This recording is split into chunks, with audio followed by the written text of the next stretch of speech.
তো এই রমজানের রোজা আমারটা কবুল হলো কিনা, আমার রোজাগুলো কবুল হয়েছে কিনা, এটা বোঝারও কিছু আলামত আছে। আপনার আমার রমজানের রোজা কবুল হলো কিনা এটা বোঝার কিছু আলামত আছে। হাদিস শরীফের মধ্যে আল্লাহ রসুল সাল্লাল্লাহু আলাইহি ওয়াসাল্লাম ইরশাদ করেন, মান সামা রমাদান সুম্মা আতবাহু সিত্তাম মিন শাওয়াল কানা কাসিয়ামিদ দাহার। আল্লাহ রসুল বলেন, যে ব্যক্তি রমজান মাসের রোজা রাখলো, রমজানের পরে শাওয়াল মাসের আরও 6টি রোজা সে অতিরিক্ত রাখলো, তাহলে সারা বছর রোজা রাখার সওয়াব আল্লাহ তার আমল নামায় দান করে দিবে। তো রমজানের রোজার সাথে 30টি রোজার সাথে যদি শাওয়ালের 6 রোজাকে কেউ যোগ করে, তাহলে সারা বছর রোজা রাখলে যেই সওয়াব, ওই সওয়াব আমল নামায় দিবে কে? আল্লাহ। এই জন্য ওই শাওয়ালের 6টা রোজা এটাও বড় গুরুত্বপূর্ণ, বড় দামি, যদিও নফল রোজা। এই রোজাগুলো রাখলে আপনার 3টা লাভ। বলেন কয়টা লাভ? 3টা লাভ। কেউ যদি শাওয়াল মাসের 6 রোজা রাখে, 1 নম্বরের লাভ হলো যে তার রমজানের রোজা কবুল হয়েছে, এই কারণেই সে শাওয়ালের 6 রোজা রাখতে পারছে। সুবহানাল্লাহ। যদি কেউ শাওয়ালের 6 রোজা রাখে, তাহলে বুঝবেন তার রমজানের রোজা কি হয়ে গেছে? কবুল হয়ে গেছে। এর একটা এক্সাম্পল আপনাদেরকে দেই। দেখবেন যেই খাবারটা মানুষ পছন্দ করে, বিয়ে বাড়ি হোক, হোটেলে হোক বা কোনো বাসা বাড়িতে হোক, ওই খাবারটাই ঘুরা ফিরা কয় এটা তো খুব মজা হয়েছে, আর একটু দেন, তাই না? আর যেটা মজা হয় নাই, বাস এটা নিয়ে যান, এটা শেষ, এটা এই পর্বটা শেষ, না এটা নিয়ে যান, সামনে থেকে সরায় নেন, এটা ভাল লাগে না। আর যেটা হয়েছে এটা না চাইলে অন্তত বলে এটা খুব মজা হয়েছে, তো বাড়িওয়ালায় বোঝে মানে মজা হয়েছে মানে কি আরেকটু তো আমারে দেওয়া লাগবে।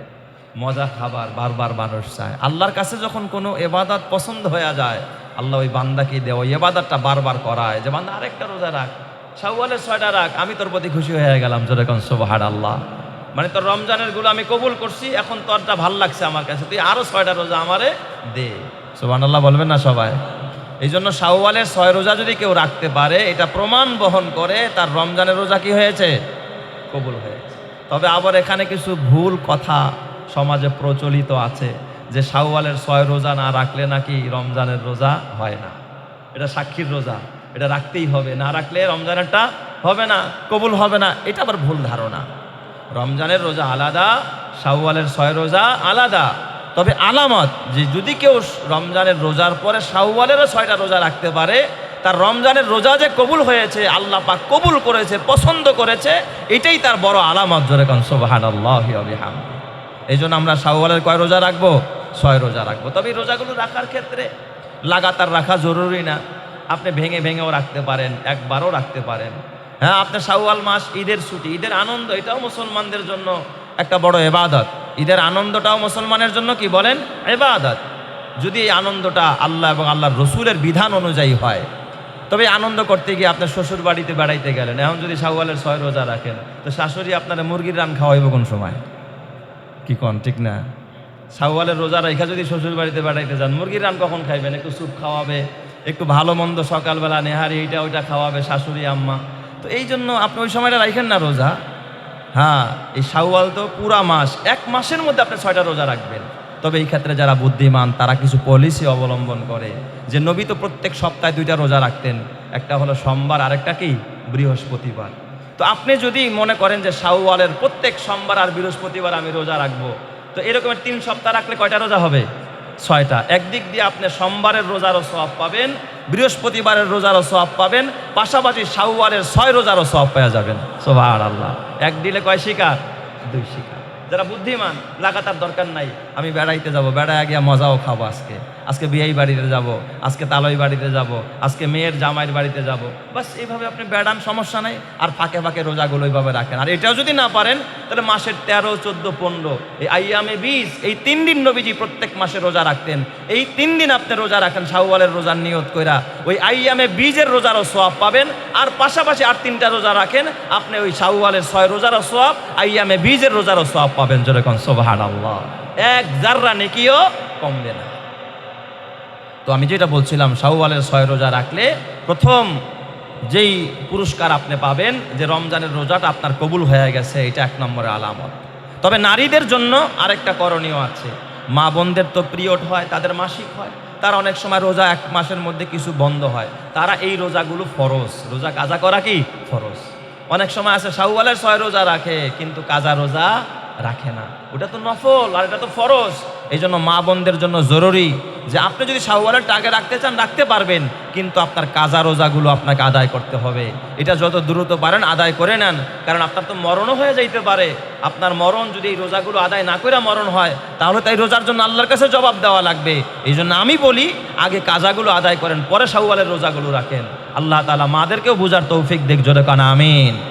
আর 2 নম্বরের ফায়দা, যদি কেউ শাওয়ালের 6 রোজা রাখে, সেজন্য রমজানের রোজার শুকরিয়া আদায় করলো যে আল্লাহ দীর্ঘ একটি মাস কিয়াম করার সুযোগ দিলা, রাতের বেলায় তারাবি পড়ার সুযোগ দিলা, দিনের বেলায় না খায়া তোমার শুকরিয়া আদায় করার সুযোগ দিলা।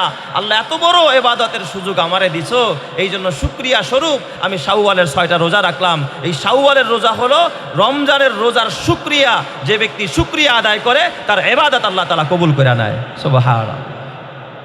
3 নম্বরের ফায়দা, হাদিস শরীফের মধ্যে আল্লাহ রসুল বলেন, ক্বালা রাসূলুল্লাহি সাল্লাল্লাহু আলাইহি ওয়াসাল্লাম মান সামা রমাদান সুম্মা আতবাআহু সিত্তাম মিন শাওয়াল কানা কাসিয়ামিদ দাহরি কুল্লি।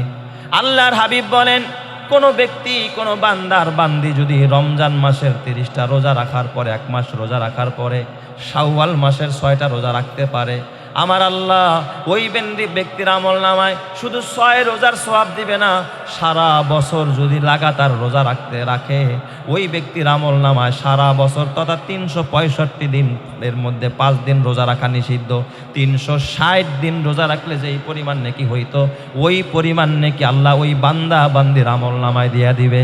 সুবহানাল্লাহ। কেমনে? কয় দেখবেন শরীয়তের বিধান অনুযায়ী আল্লাহ কেউ যদি একটা নেকি করে তার একটা নেকি দেয় না, একে কত দেয়? 10। মান জাআ বিল হাসানাতি ফালাহু আশরু আমসালিহা। একে 10। কেউ একটা নেকি করলে আল্লাহ তার আমলনামায় একটা নেকি লেখে না, কয়টা লেখে? 10। তাহলে 30 আর হলো 6 কত হলো? 36। এই 36টা যদি 10 দিয়া গুণ দেন কত হয়? 360। তাহলে বছরে হলো 365 দিন, হলো কয় দিন? 360। বাকি আছে কয় দিন? 5 দিন। এই 5 দিন হলো রোজা রাখা নিষেধ। 2 ঈদের 2 দিন আর আইয়ামে তাশরিকের 3 দিন, এই মোট কয় দিন? 5 দিন। 5 দিন রোজা রাখা নিষেধ। তাহলে 5 দিন মাইনাস করলে 365-এর মধ্যে থাকে 360। 30 দিনে 300 আর 6 দিনে 60। এই যদি কেউ শাওয়ালের 6 রোজা রাখে আর রমজান মাসের রোজা রাখে, আমার আল্লাহ 360 দিন রোজা রাখার সওয়াব তার আমল নামায় দিয়া দিবে। সুবহানাল্লাহ। এই জন্য আমরা গুরুত্বের সাথে এই শাওয়ালের 6টা রোজাও রাখবো। আল্লাহ তৌফিক দান করুক, সকলেই বলে আমিন। আরেকটা বিধান আমার বাজান, ইসলাম এবং শরীয়ত সব কিছুই কিন্তু আল্লাহর দেওয়া বিধান মতো, রসুলের তরিকা মতো পরিচালিত করতে হবে। এই যে ঈদের খুশি, ঈদের আনন্দ, এটাও কিন্তু রসুলের তরিকা মতো হতে হবে।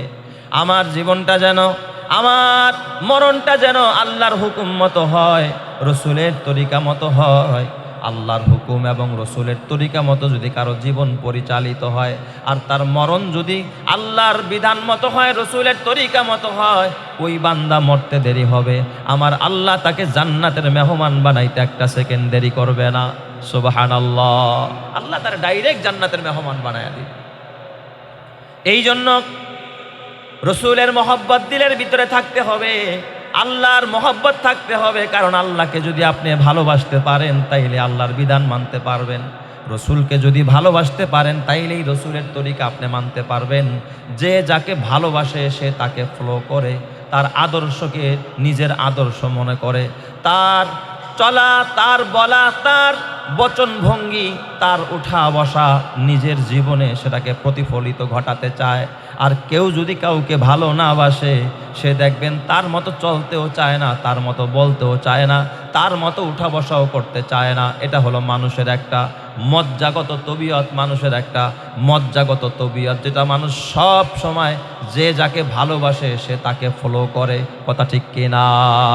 আমার নবীকে আরবের মানুষেরা ভালোবাসত, আজমের মানুষেরা ভালোবাসত, কিন্তু মক্কার কাফেরেরা যদিও আমার নবীকে সত্যবাদী বলেছে, কিন্তু আমার নবীকে মক্কার কাফেররা ভালোবাসতে পারে নাই।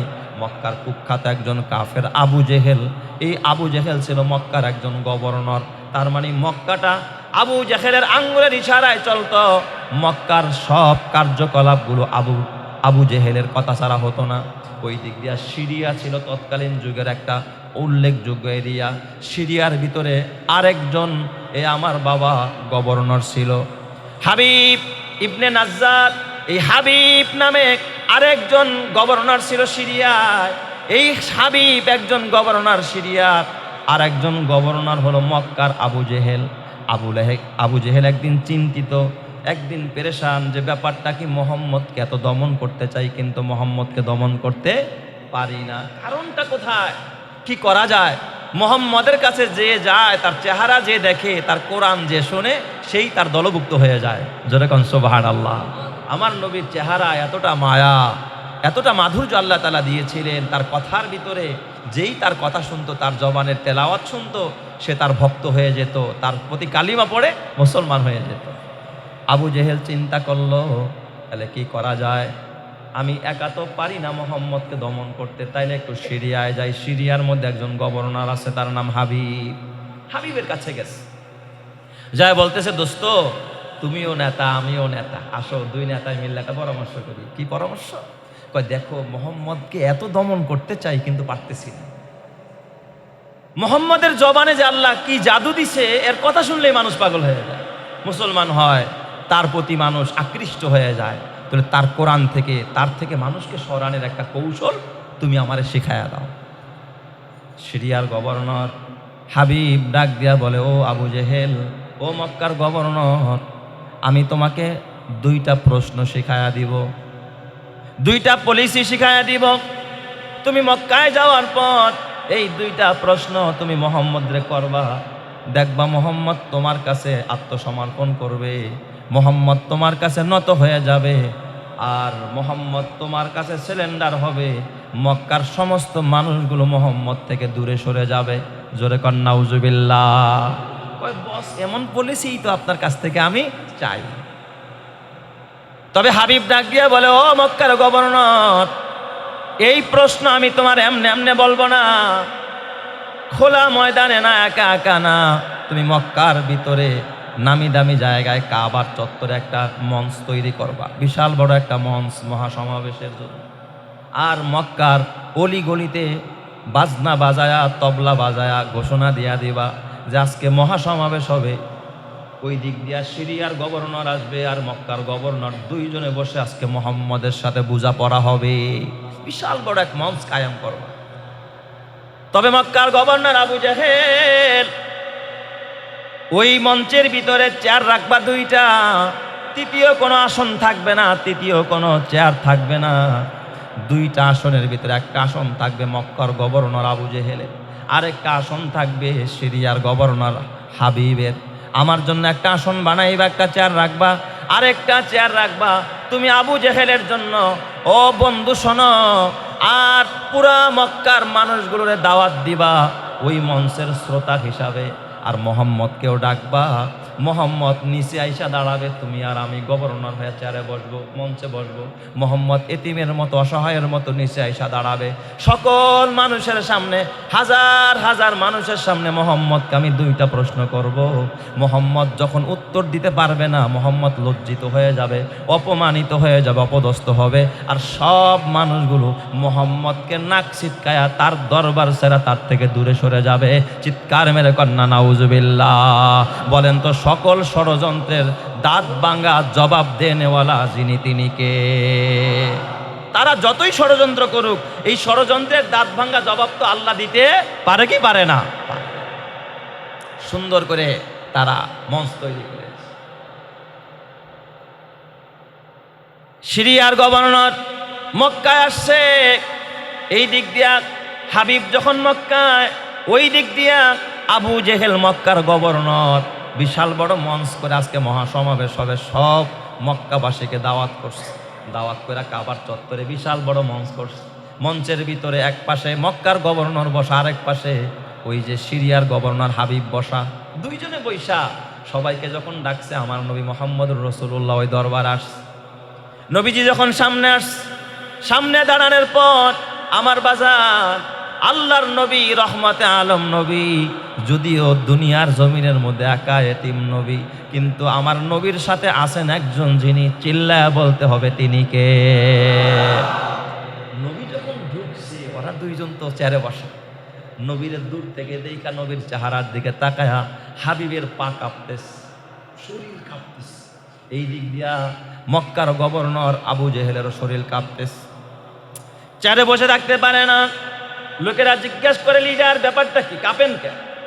কি রে, ওই যে মোহাম্মদ আসতেছে, মোহাম্মদের চেহারার ভিতরে রুহবানিয়াত দেখতেছি, এক বড় ভীতিকর প্রতিচ্ছবি আমার সামনে এসেছে, আমার কলিজা গলে যাচ্ছে, মোহাম্মদ রে দেখে আমার ভয় হয়, মোহাম্মদের সামনে চেয়ারে বসতে আমার ভয় হয়। দোনো লিডার নিচে নাইমা ডাক দিয়া বলে, মোহাম্মদ উপরে মঞ্চে উঠে চেয়ারে বসো, আমরা তোমার কাছে একটা প্রশ্ন জানতে চাই। চিৎকার মেরে কন্না আল্লাহু আকবার।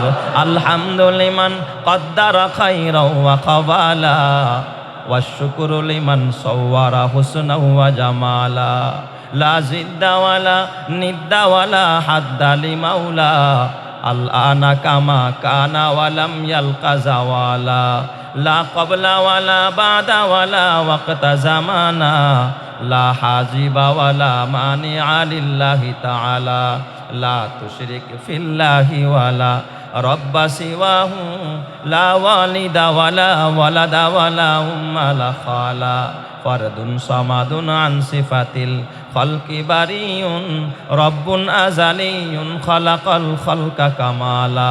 জোরে জোরে বলেন আল্লাহু আকবার। যেই নবীরে নিচে রাইখা অপমান করতে চাইছে, চেহারা দেখা উপরে বসতে দিতে কি হয়েছে, বাধ্য হয়েছে। নবী আমার চেয়ারে বসলেন, আবু জেহেল আর হাবিব নিচে নামে গেছে গভর্নর দয়। ডাক দিয়া বলে, মোহাম্মদ দুইটা প্রশ্ন করব, জবাব দিবা। বলেন চাচা কি প্রশ্ন করতে চান? এবার আবু জেহেলকে আমি একটা প্রশ্ন করব, আমি মক্কার গভর্নর।